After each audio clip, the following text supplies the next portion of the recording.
دیکھیے، ہندوستان میں اسلام تو صحابہ کے زمانے میں ہی آ گیا تھا۔ صحابہ کے زمانے میں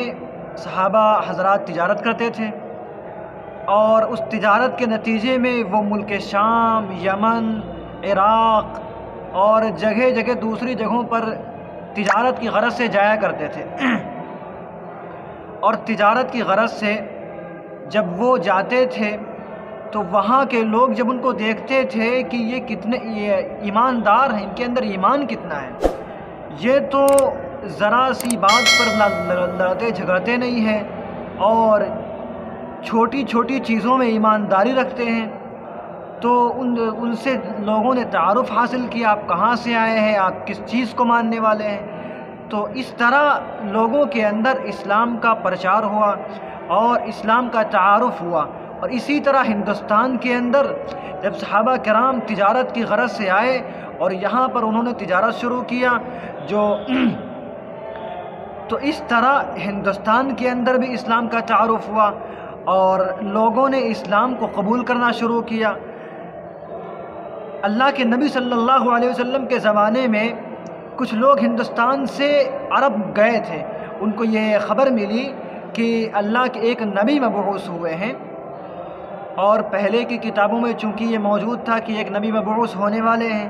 لہٰذا جو لوگ جاننے والے تھے ان کو اس چیز کی تلاش تھی کہ زمانہ قریب ہے، یہاں اس زمانے میں کوئی نبی مبعوث ہوگا، کوئی نبی پیدا ہوگا، تو اس کے لیے وہ تلاش کر رہے تھے۔ جب انہیں ان کے کانوں میں یہ خبر پہنچی کہ عرب میں ایک نبی مبعوث ہوئے ہیں، تو انہوں نے اپنی چیزیں یہیں چھوڑ دی اور وہ جا کر کے اللہ کے نبی صلی اللہ علیہ وسلم سے مل گئے، تو انہیں بھی شرف صحابیت حاصل ہو گئی۔ تو اس طرح کچھ لوگ ہندوستان کے بھی ہیں جو تاریخی روایات میں جو چیزیں ملتی ہیں ان میں سے یہ بھی ہے کہ اللہ کے نبی صلی اللہ علیہ وسلم سے کچھ ہندوستانیوں نے بھی اسلام قبول کیا، لیکن بعد کے زمانے میں زیادہ تر جو اسلام پھیلا ہے ہندوستان کے اندر، وہ جو باہر سے عرب کے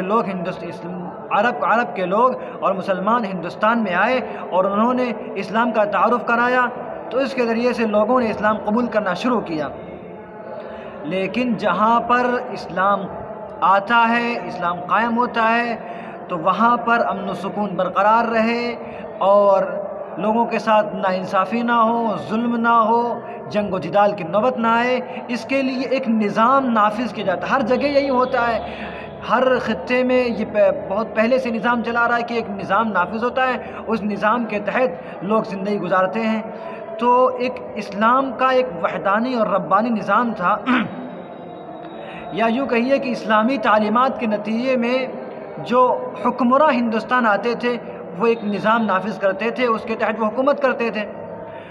اور اس کے تحت جو ظلم کرتا تھا، جو راجہ مہاراجہ اپنے عوام پر ظلم کرتے تھے، ان کے خلاف وہ جہاد کرتے تھے اور ان سے جہاد کر کے انہیں شکست دے کر لوگوں کو آزادی دلاتے تھے اور لوگوں کو اپنی حکومت کے تحت کر لیتے تھے۔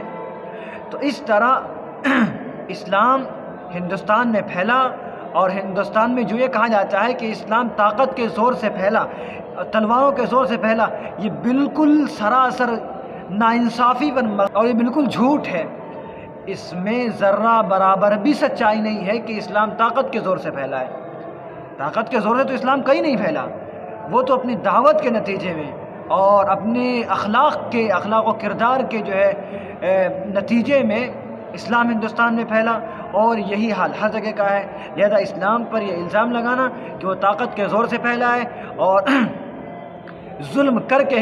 اسلام میں مسلمان بنایا گیا لوگوں کو، یہ بالکل غلط اور